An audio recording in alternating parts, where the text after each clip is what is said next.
Hello team, welcome to another ATP Geopolitics video with myself, Jonathan MSP. It's Ukraine War News Update, second part thereof for the 30th of January 2024. This may be a second of three today because there's so much military news, military equipment news and assistance news. As you can see by the 8 million tabs open at the top of my screen. So best get on with it. First though, I do want to put to bed, at least for the time being, the rumours of Zaluzhny's sacking from last night. It was swirling around the information spaces. I didn't do a breaking news. I didn't report it because I thought, well, I was just highly skeptical of it. And it turns out it appears that that was not true. It would have been amplified. I don't know whether the rumor was created, but certainly amplified by pro-Russian information sources. Just be careful when things like that come out. I mean, these rumors have been coming up and down and swirling about for some months now, given that there is this supposedly this tension that exists between Zaluzhny and Zelensky. That tension will almost certainly be being overplayed by pro-Kremlin voices on the internet. Just be warned.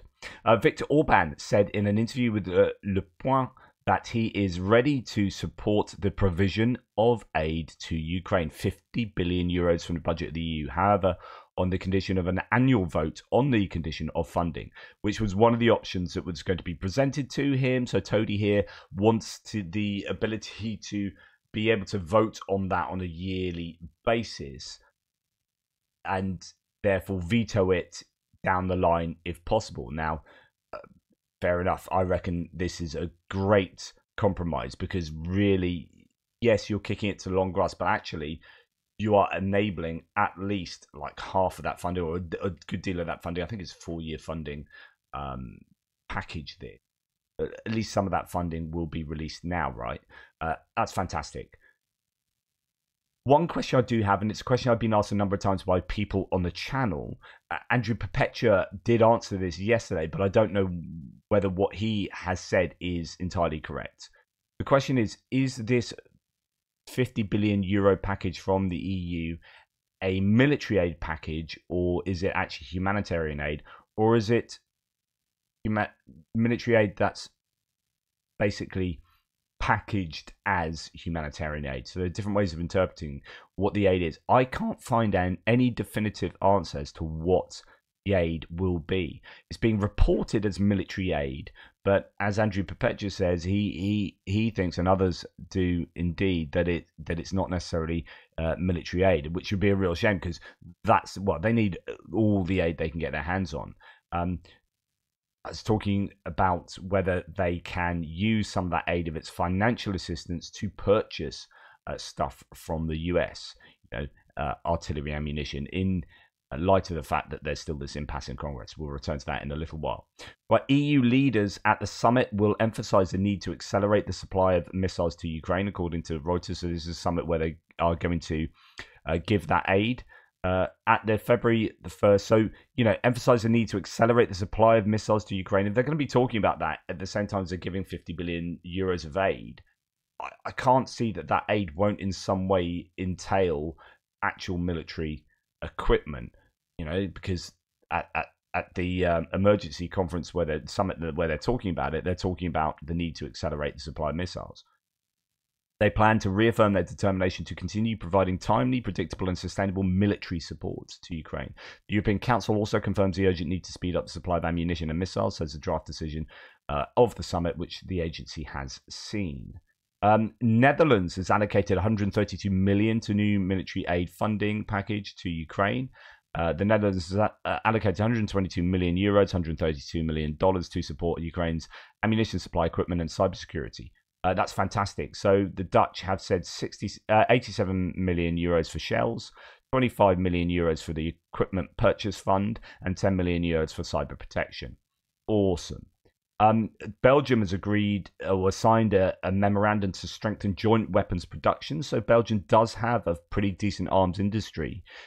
Even though Belgium hasn't been particularly forthcoming, they do most of their support for Ukraine through the EU rather than bilateral support.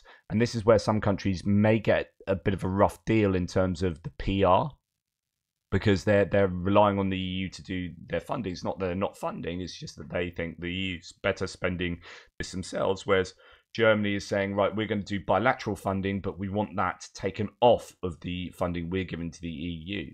It's like arguably two sides of a square.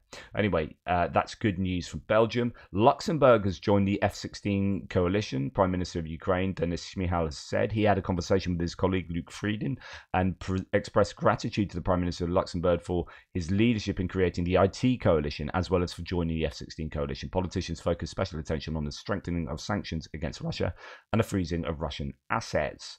That's something which is going to continue for another 6 months. The EU does sanctions they have to vote on them and do them. Like for example, the UK, just like, we're going to sanction you to the end of the war because we're out the EU. That's, I guess, one of the benefits there.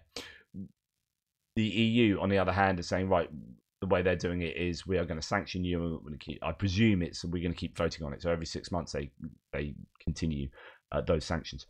Blinken notified the Greek Prime Minister of proposed arms, F-35 sales, paired with various items of military aid, including up to $200 million in extra US military financing for Greece to enable Greek arms provisions to Ukraine.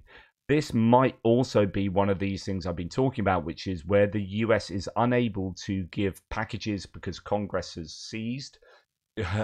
They're unable to give these big military packages to Ukraine. So how else can they facilitate aid getting to Ukraine? And doing separate military deals aside from aid packages that have to pass through Congress, doing a separate military deal with Greece, and then saying, well, actually, as part of this, you need to provide this equipment to Ukraine and we'll provide this money, or whatever the situation is. There are other ways where aid finds its way to Ukraine. And here's one of the, I don't know that this at all includes the US, but here's a way of aid getting to Ukraine. So Kuwait has transferred more than 100 of its M84AB tanks to Croatia for repair and possible transfer to Ukraine. This was reported by Croatian and Serbian military portals. But what is this? So the Serbian press is reporting that Croatia will modernize a batch of Kuwaiti M84AV tanks for subsequent transfer to Ukraine. That was AB and the other one AV there. Interesting information appeared in Serbian press. According to the publication TV Front, Kuwait is preparing to transfer a large shipment to Ukraine of M84AV tanks from its own army. Sorry, Google Translate this is a bit dodgy. We are talking about a licensed version of the Soviet T-72 tank produced in Yugoslavia. So that's what this tank is. It's a different version of a T-72. According to the publication, the Kuwaiti authorities plan to transfer more than 100 of these to Croatia, who will modernize them and then transport them to Ukraine. The plant where the equipment will be modernized has already been determined. This is an enterprise that is part of the Juro Dakovic holding, which during Yugoslav times produced licensed copies of Soviet tanks. By the way, the transfer of tanks to Croatia has already begun. The first 6 M84AVs have already been delivered to the country. Trailers with tanks were spotted on January the 25th in Slovenia, moving towards Croatia. Details of the modernization of the Yugoslav version of T-72, as well as the delivery of the tanks, has not been reported. Presumably, the fulfillment of this contract, Croatia may receive 25 former Swiss Leopard 2A4 tanks removed from storage from the German concern Rheinmetall and allowed for transfer to countries not participating in hostilities. This is all fascinating about, this is Ringstausch of like moving, this rotation of moving equipment from one country to another and another country to another, and sometimes it involves multiple countries, and then Ukraine gets a bunch of stuff. What I want to know is if money is changing hands here.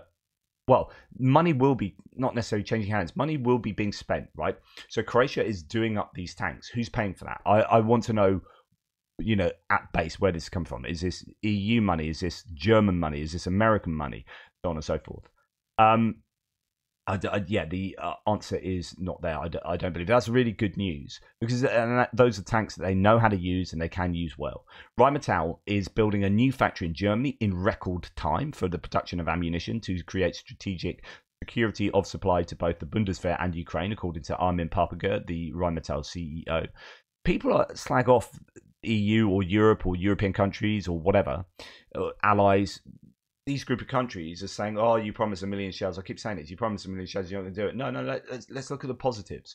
A, They wanted to promise. They pledged. I mean, that's good. They could not have pledged. They could say, we're going to ramp it up. Just be really vague. We're going to ramp it up, and no one will be having a go at them, right? But they said, we're going to do this. Okay, if they don't reach that, well, reach for the stars and you hit the moon.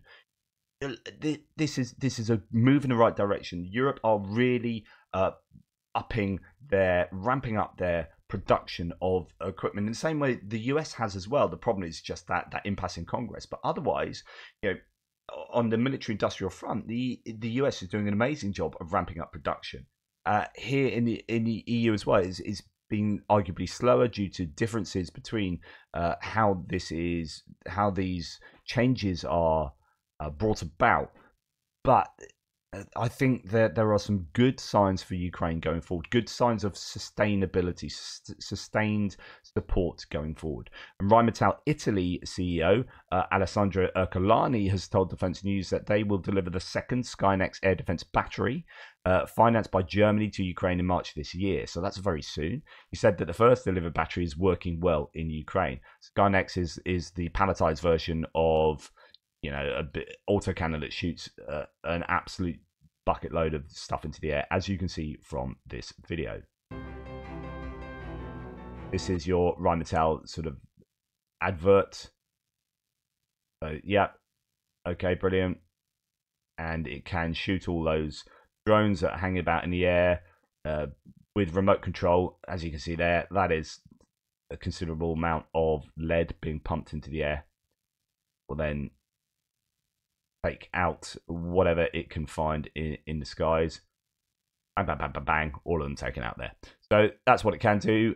Supposedly a decent bit of kit, and they're getting a second battery of that in March. Right, Zelensky said we have 880,000 fighters in the army. At the same time, nearly 7 million Ukrainians left the country. It means a lack of taxes and reserves for the army, he said in an interview for ARD. This is incredibly important, what he says, and it goes to the trouble that Ukraine is having with recruitment and the recognition that actually they need to attract people back to Ukraine who have fled abroad. This is one thing that he's working really hard on. There was talk yesterday about changing. He says one of the challenges is that other countries are paying welfare support or support to these refugees, which is fantastic, right? So these countries are paying welfare, but then Ukraine is also doing similar things to them. And he said it would be great if we were the sole people giving them support. Now, why I think that would be the case is because you could then leverage them to come back, say, we won't pay you support if you don't come back to Ukraine. That's just my speculation. But they are desperate for people who have fled to Europe and elsewhere to come back to Ukraine because they need the workers, they need the people paying tax, and they need those people to be eligible for mobilization. And so all of these challenges, when you lose that amount of population, you are losing the ability to conduct a defensive war as effectively as you can. German supplied Gepard here, so this is what the Skynex is effectively kind of replacing, but these Gepards have been really useful. Now, what's interesting is that little radar thingy jobby on the back. It's radar thingy jobby, but what that is apparently, so if we go down below, note what appears to be a new mast-mounted sensor on the top of the turret. The purpose of this new equipment is unknown, but other Ukrainian vehicles have received onboard counter-drone sensors and jammers that could well be a counter-drone bit of kit. Now, we've seen Russians put sort of boxes or elements on top of some of their vehicles that do the same. This is going to be one of the biggest components of any modern vehicle that's now made, is going to have counter-drone capability. So important, but of course, as drones change and evolve themselves, then those counter measures will have to evolve. It's not something you can build and put in place and think that's going to work in 20 years' time. Minister says, and this is Commission, Mr. Topknot, says Ukraine cannot outproduce Russia, so therefore it needs to focus on advanced technology. Ukraine's industry cannot outperform Russia in terms of conventional weapons production and needs advanced technology to find a new approach to strategic industries, Minister Alexander Kamishin said in an interview in Time magazine. According to Kamishin, drones in particular are a crucial capability in the ongoing Russia-Ukraine war. It sounds boring, but there's a formula: cost to kill, the minister said in a comment for the Time. I'm not sure exactly what he means for that, but there are different ways of looking at this. You can have low cost but scale them up massively to be effective, or you can have high cost, a capability advantage. So really technologically decent bit of kit that costs a lot of money that gives you a return on investment in some way. So there are these balances that you have to have in order to get what you want, which is in this case attriting enemy personnel and equipment. So here is Commission again. Ukraine is hitting Russia with its own secret weapon. Reports the head of the Ministry of Strategic Industries, Commission, in an interview with Time. Quote, all the recent strikes in the depths of the Russian Federation were caused by the developments to our factories and underground workshops. Weapons are being tested in combat. Ukraine will not be able to catch up with Russia in the production of conventional weapons. We need advanced technologies. Again, saying that. And indeed, Euromaidan Press talks about this. Ukraine builds its own weapons to fight Russia. Ukraine has a clear plan to win the war with Russia by increasing the number of secret bases and factories where new weapons are tested and produced. Ukraine's Ministry for Strategic Industries again tells Time. We don't have time to test these things, long-range kamikaze drones, at the range. We can test them in combat, Commission said. No matter how much we produce in conventional weapons, we cannot catch up with Russia. We need to use that advanced technology. So this is where I think Ukraine are really going to be focusing their efforts going forward, and then scaling up whatever they do develop. And they are doing this, remember, in concert with, in partnership with all these other international nations who have a vested interest in Ukraine succeeding for their own benefit, so that they get to have the kit, have access to the technology and the knowledge base that Ukraine are developing, so that they can produce, or they produce them in unison, and that will improve whatever nation it is, its own military capabilities. Relying on Ukraine-based manufacturers will aid deliveries to Ukraine faster, cheaper, and more effectively, while also helping to stimulate the country's growth, writes Yulia Syridenko, First Deputy Prime Minister of Ukraine, in her op-ed for Kyiv Independent. And this is super important. It's all about the sustained indigenous military-industrial complex, the sustained production of weapons for Ukraine from within Ukraine, as well as relying on help from outside. Zelensky himself says surpassing Russia in drone operations is one of the main tasks in 2024. Quote, the more successful Ukrainian drones are from a first-person view to strategic drones, the more lives of our warriors we will save, he noted. So they are working super hard to either get up there in terms of production and procurement of drones. I know Commission said they can't outproduce Russia, but actually, in terms of drones, when you're working with all those partners, when you have people making them at home, and when you have people like you and I helping to, donating and helping to fund drones on a more kind of casual basis, then Ukraine does have a chance of being able to produce a significant number of drones. And also to produce drones of sufficient technological quality as well. South Korea will help Ukraine restore water infrastructure that was damaged or destroyed by the full-scale invasion. Kozarovitska Dam in Kiev region will become a pilot project as part of the Initiative of Peace and Solidarity in Ukraine that was announced by Korean President Yoon Suk Yeol during his visit to Kiev last year. The dam was damaged in the first days of the full-scale Russian invasion and had a great significance in the defense of Kiev. It requires urgent restoration to protect parts of Kiev region from flooding. Two Korean companies will help with restoration, K-Water and Koika. Thankful to the people of the government and South Korea for standing for Ukraine. Now, this is super important because some people are saying that actually this would have been one of the targets number one. People were expecting the Russians to try and hit this dam because it would have flooded and caused immense amount of damage and destruction. However, it also would have been insanely controversial and would have caused untold devastation. That if Russia were then hoping to take over the country, then they would have to fix all that. So, swings and roundabouts. NATO chief Jens Stoltenberg is in the US, visiting Washington, D.C. at the moment to persuade US legislators to approve a $61 billion aid package for Ukraine that's been stalled by congressional Republicans, says the Kyiv Independent, since October 2023. The head of the Pentagon and the Secretary General have got together and discussed increasing the production of weapons. Quote, Austin and Stoltenberg recognized the criticality of a rapid increase in defense production for continued support to Ukraine, replenishment of ammunition and equipment of the alliance, the U.S. Department of Defense has said in a statement.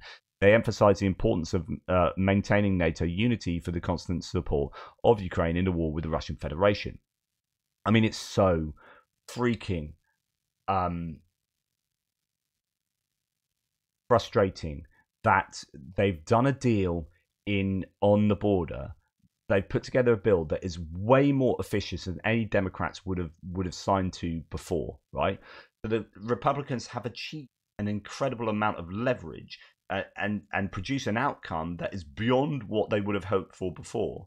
And now Republicans are going, yeah, no, just kidding about that. We're not going to do anything until Trump's in charge. And you're thinking, oh, you're in a position to help Ukraine so much at the moment. The 4 months of impasse, people have died. Ukraine is really struggling to maintain its defenses in light of a lack of ammunition, particularly, and resources. And you know, the world is going nuts in so many places, and yet still Ukraine aid is being held hostage. It's so frustrating. And this is incredible. I've got an extra I recorded yesterday that's going to come out later, and it's looking at an interview on Ukraine Latest with Adam Kinzinger, who's a former Republican politician. I know he's divisive and controversial because he sat on the committee for, you know, the January 6th committee, and lots of pro-Trump people do not like Adam Kinzinger, but he's a Republican, and he's voicing his opinion, and he's used to serve, so he's a military, former military, he's a veteran, so he has very strong opinions on supporting Ukraine, and his interview with Ukraine Latest was absolutely brilliant, and I felt I had to share that with you and give my own commentary on it. But I started that video off with this news, so this came out yesterday, that the guy, Senator Langford, who's a super conservative Republican politician, but also someone who's serious about doing politics, serious about compromising, working across the aisle, doing bipartisan agreements, which is kind of like what you have to do. This is like, these are the grown-ups talking, okay? And he's gone and done this bill. And then back at home in his home state, in the Oklahoma Republican Party, he's just passed a censure resolution condemning their own senator for the crime of ignoring Trump's orders and working with Democrats on a bill that would dramatically increase security at the border. Quote, until Senator Langford ceases from these actions, the Oklahoma Republican Party will cease all support for him, the resolution states. It's absolutely disgusting that this kind of activity takes place. It's like saying we will never work with the other side to get anything done. It's our way or the highway, and that's it. We are not representing 100% of the country. We're representing 50% of the country, and we are just going to bulldoze through what that 50% or what we're telling that 50% that they want. Just is so, like, here is someone who is working tirelessly, working really hard to get something achieved for the goodness of the world, of both the southern border and Ukraine. While Russian weapons are getting shunned due to their abysmally bad performance in the battlefield, even by long-term customers such as India, which we talked about yesterday, Western arms companies are getting overrun by demand. I can also confirm this based on my personal contacts I have in the industry. One example, says Tendar, for this development is this news. Slovenia has opted to improve its air defense by buying one of the most successful middle-range air defense systems in recent history, the IRIS-T SLM. The procurement is part of a larger effort which is organized under the umbrella of the European Sky Shield Initiative, ESSI, and of which 17 NATO countries as well as Austria and Switzerland are part of. Slovenia becomes the fourth country after Germany, Estonia and Latvia that will contribute to this project using the air defense system IRIS-T SLM from Diehl Defense. So this is a German manufacturer doing very well out of this. Thank you very much. Now, I'm not one traditionally to say, oh, isn't it wonderful the military industrial complex is making billions of dollars and they're making loads of money out of war.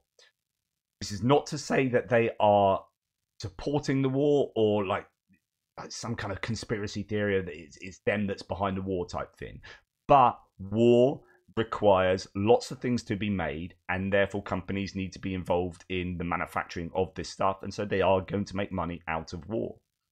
But interestingly, when you look at the data on that, they generally make larger margins in times of peace. So the stuff they make here is the stuff that's like lots and lots of ammunition, which has smaller margins than, say, an F-35 design and development contract that takes place over 20 years or whatever. Going to cost gazillions, right? That's where they make the big kind of money. But anyway, that aside, Stoltenberg has said, I don't have it here. So Stoltenberg has actually said, I'm pretty sure he's come out and said this in getting over there, which is, this is not charity. Oh yeah, here it is. NATO chief, support for Ukraine is not charity. He's gone over there. You need to know that you Americans are getting the benefit out of this. This is stuff I've been saying like forever, right? Well, this then needs to be communicated to those Republican lawmakers who are being difficult, especially if these industrial complexes are within their states, right, or their districts. They need to be told how important support for Ukraine is in terms of the geopolitical advantages and military strategic advantages around the world, about the threat of Russia and China, but also in terms of the benefit for the US. And the fiscal year, Colby Badwell, who I'm going to be interviewing tomorrow, said fiscal year 2023 set a record for US arms sales. The Russian invasion of Ukraine has created an unprecedented demand, resulting in the estimated $238.4 billion in sales being approved, a huge boost for the American economy. Of that total, $80.9 billion was via the Foreign Military Sales Program, including USAI, which are government contracts in which the DoD manages the procurement on behalf of foreign customers. This was up from $51.9 billion in 2022. $175.5 billion was via direct commercial sales, in which foreign government contracts directly with the US company, up from $153.6 billion in 2022. So in other words, different countries can go to the companies directly, or they can go to the US government to do a deal with the government that then gets the corporations involved or the industry involved, or they go straight to the industry. Both of those are showing increases. We have now learned that financial year 2023, one such case was Raytheon receiving $1.2 billion contract for NASAMS, Sentinel radars and possibly AMRAAMs, from Kongsberg, the Norwegian Ministry of Defense. So there you go. The Politico reports that, as mentioned in the Kyiv Independent, that US arms exports increase over 50%. 50% increase in exports is phenomenal. An absolutely huge. I mean, the US arms export industry is massive, right? It's huge. Now, if they were posting like, oh, we've got like 7% increase this year, everyone would be like, yeah, party on down. That is insanely good. 7% on that massive industry. Right? 50% increase in arms exports is, I mean, it's horrible. These are weapons of war. But, if you're being like honest about the benefits to supporting Ukraine here, you have to recognize that this is incredibly good for the US economy. And even if it's not directly these arms manufacturers, then it's the supply chains, it's the sandwich providers to the factories, it's the employment, these guys now having more people working there, and that them providing for their families more, and like it's a money multiplier. So you pile that much money into the local economy, it multiplies in that economy. As though now I'm working, I can afford, but I'm working really hard. I need to get a cleaner into my house. So okay, that person's now employed. Okay, I etc. You know what I'm talking about. It's a money multiplier in all these places where that money is filtering to, and so that is incredibly important to sell to the US public. They need to know this, so that they can say, oh yeah, it's a good reason, it's a good idea to support Ukraine. And it goes back to messaging, and how your man here saying this is not a charity. It's not a charity. You need this, Ukraine needs this, the US needs this, but also it's beneficial to the US in many other ways. Anyway, thanks for watching. Please like, subscribe. Really appreciate all your support. Take care. Speak soon.